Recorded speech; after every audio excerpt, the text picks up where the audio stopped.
Ya, selamat siang saudara-saudara yang kasih. Saat ini kami berada di pelabuhan Muara dan kita lihat ada kapal di belakang dan juga ada perairan di Danau Toba. Sungguh ini adalah tempat yang sangat bagus untuk kita semua. Saudara-saudaraku yang kasih, hari ini saya ingin berbicara tentang berbahagialah orang yang dikenal oleh Yesus. Nah, saudara, kenapa saya katakan bahwasannya orang yang berbahagia adalah orang yang dikenal oleh Yesus? Karena sekarang ini banyak orang mengatakan kenal Yesus, kenal Yesus, kenal Yesus. Dan prinsipnya mereka berpikir kalau sudah kenal Yesus pasti dia akan selamat dan dia akan masuk dalam kerajaan surga. Tetapi apa yang dikatakan oleh nas kitab suci? Tertulis di dalam Injil Matius pada pasal yang ke-7 ayat yang ke-21 itu dikatakan dengan jelas, bukan setiap orang yang berseru kepadaku Tuhan, Tuhan akan masuk ke dalam kerajaan surga. Apakah artinya itu, saudara-saudaraku yang kasih?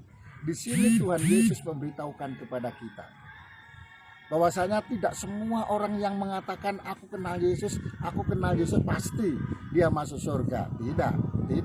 Tidak. Ya. Jadi orang yang mengenal Yesus atau dikenal Yesus bukan orang yang selalu bersiap, selalu berkata, mungkin tiap hari beribadah dan lain sebagainya, dan dia menyebut Yesus adalah Tuhan, lalu Tuhan kenal, tidak. Ya. Jadi, yang dikenal oleh Tuhan adalah orang-orang yang menjadi pelaku, ya, yang menjadi pelaku daripada firman Tuhan. Nah, itu yang sebetulnya. Kenapa begitu? Jangankan itu umat, pelayan-pelayan Tuhan, bahkan sintua sekalipun, pengerja gereja, ataupun pendeta sekalipun, kalau dia tidak dikenal oleh Tuhan, maka dia tidak akan bisa masuk dalam kerajaan surga.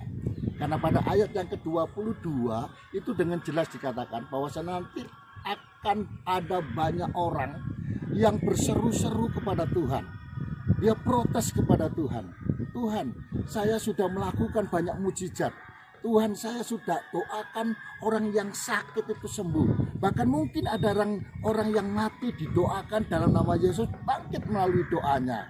Saudara-saudaraku yang kasih, tapi pada akhirnya dia ditolak oleh Tuhan. Dia tidak diterima oleh Tuhan. Kenapa? Karena dia hanya berpikir dia mengenal Yesus, tapi Yesus belum tentu mengenal dia. Saudara-saudaraku yang kasih, ayat itu masih belum selesai. Ayat 23-nya jelas mengatakan pada saatnya Tuhan akan berterus terang. Orang-orang yang tidak dikenalnya dan orang-orang yang dikenalnya dia beritahukan semuanya. Dan orang-orang yang tidak dikenalnya, saudara-saudaraku yang kasih, Yesus tidak mengenal dia oleh karena tidak melakukan firman Tuhan, oleh karena tidak melakukan apa yang Tuhan ajarkan. Tuhan katakan apa? Saatnya aku akan berterus terang. Aku tidak mengenal engkau. Dan lebih perhatiannya ketika Yesus berkata, enaklah daripadaku karena engkau jahat, engkau berbuat jahat. Saudara-saudaraku yang kasih, kita lihat pernyataan ini. Maka itu masih ada waktu Bapak Ibu dan saudara sekalian. Siapapun kita, ayo kita berwawas diri. Kita berkaca terhadap firman Tuhan. Kita lakukan firman Tuhan dengan sebaik-baiknya. Beritakan Injil itu adalah suatu keharusan yang harus kita lakukan agar kita benar-benar dikenal oleh Tuhan. Saudaraku yang kasih, maka ketika kita dikenal oleh Tuhan, percayalah, surga diberikan kepadamu, keselamatan diberikan kepadamu, sejahtera diberikan kepadamu. Untuk itu, saudaraku yang kasih, yuk percayakan dirimu kepada Tuhan. Mengabdilah kepada Tuhan, bukan kepada dunia.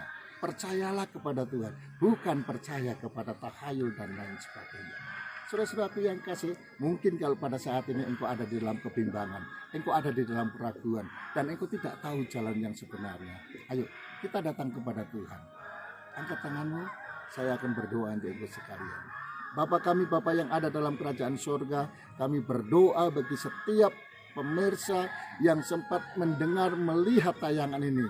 dan merasa diberkati, lalu dikuatkan dan angkat tangannya mohon pimpinan Tuhan, kami berdoa baginya dalam nama Tuhan Yesus. Tuntun langkah hidupnya Bapa di surga, jalan yang terang baginya, sehingga dia bisa melihat kemuliaan-Mu ya Tuhan.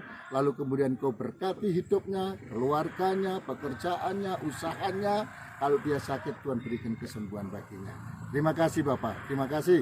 Ini doa kami bagi mereka dalam nama Tuhan Yesus Kristus. Orang yang percaya bersama-sama kita berkata, amin.